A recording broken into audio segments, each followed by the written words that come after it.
Olá, seja bem-vindo ao canal Conceitos Teológicos. E hoje vamos abordar um tema bastante emblemático. A teologia da prosperidade é bíblica?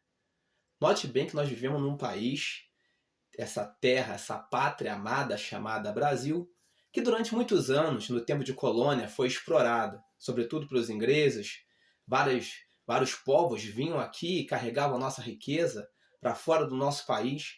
Nós alcançamos a dita independência, mas poderíamos, por assim dizer, que essa independência não mudou muito a nossa história. Nós entendemos que os políticos hoje, a nata social ainda explora quem está embaixo, então não mudou muita coisa.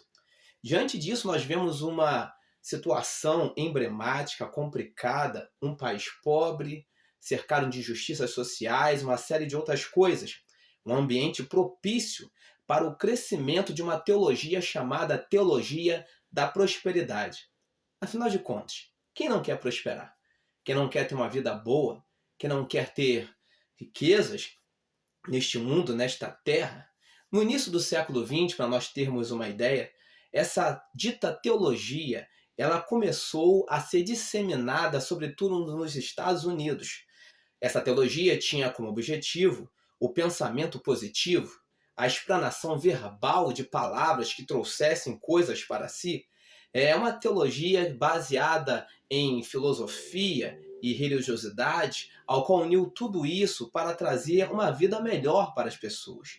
No Brasil, tal teologia ela alcançou prominência, sobretudo nas igrejas neopentecostais, ao qual começaram a pregar um evangelho de uma vida um pouco mais fácil. Infelizmente, hoje nós vemos em nosso tempo também igrejas pentecostais, de certa forma, abraçando tal teologia. Mas a pergunta emblemática e que não quer calar, a teologia da prosperidade ela tem respaldo bíblico? Só podemos responder tal pergunta com a Bíblia. Então, vamos para a Bíblia. Nós vemos que muitas igrejas pregam que nós temos que ter a bênção de Abraão, e a Bíblia fala sobre isso, que em ti serão benditas todas as famílias da terra. Mas o que quer dizer essa bênção de Abraão sobre a vida dos servos do Senhor? Quando nós dissemos que queremos a bênção de Abraão, a primeira coisa que nos vem à mente é que nós queremos as riquezas que Abraão teve, as conquistas que Abraão teve. Mas note bem que a Bíblia ela é um todo. Ninguém fala que quer a bênção de Estevão, que morreu apedrejado.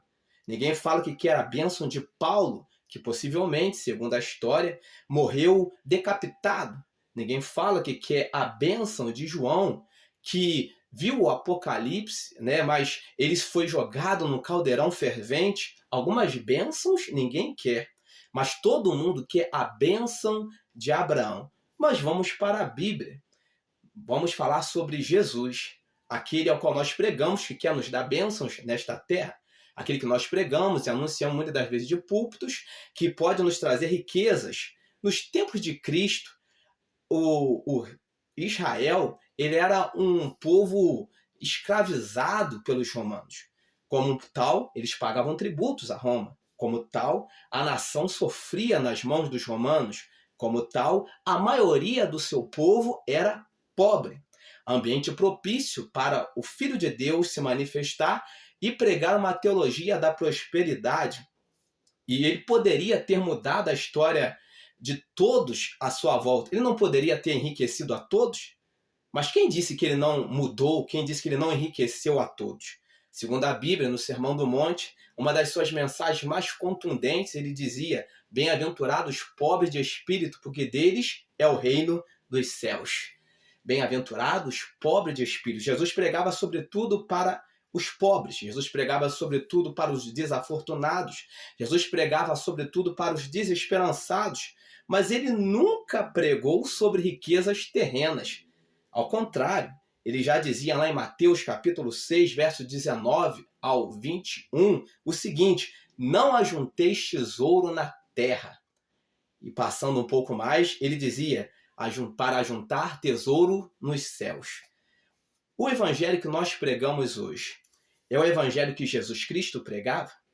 O evangelho que nós pregamos hoje leva para os céus? Jesus Cristo mudou a vida de pessoas, mas não com bens, não com riquezas. Ele mudou a vida de pessoas com a proclamação do reino. A teologia da prosperidade, ela é bíblica? Ela nos leva para os céus ou nos deixa na terra? Porque o próprio Cristo disse, uma certa feita, aonde estiver o vosso tesouro, estará também o vosso coração. Hoje, a maioria das pessoas estão com o coração nas riquezas que esta terra pode dar, a tal ponto de não quererem ir mais para o céu, nem almejar mais os céus, porque o seu coração está aqui. O tesouro dela está aqui. E se o tesouro delas está aqui, segundo as Escrituras, vão ficar aqui mesmo. Porque aonde estiver o tesouro delas, vai estar o coração delas. Mas quando o nosso tesouro é no reino dos céus, quando nós entesouramos para os céus, nós almejamos pela glória, nós almejamos pelos céus. E a pergunta é, você tem almejado pelos céus? Ou o seu coração está nos tesouros que essa terra pode lhe dar, onde a traça e a ferrugem vão consumir? A teologia da prosperidade é bíblica ou antibíblica? Bom, você pode responder.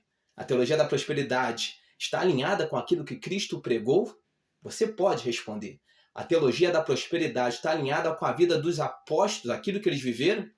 A ponto do apóstolo Paulo, uma certa feita na prisão, pedir para alguém trazer uma capa para ele porque ele estava sentindo frio.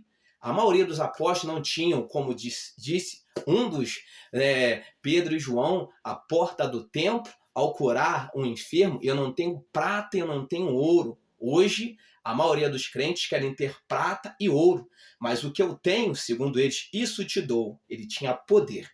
A maior riqueza que um homem pode ter da parte de Deus e o que Deus quer dar para cada um de nós não é prata nem ouro. O que Deus quer para dar para cada um de nós é a salvação, é o seu Espírito, é a graça, é poder de Deus. Essa é a maior riqueza que um homem pode ter. Essa é a bênção de Abraão.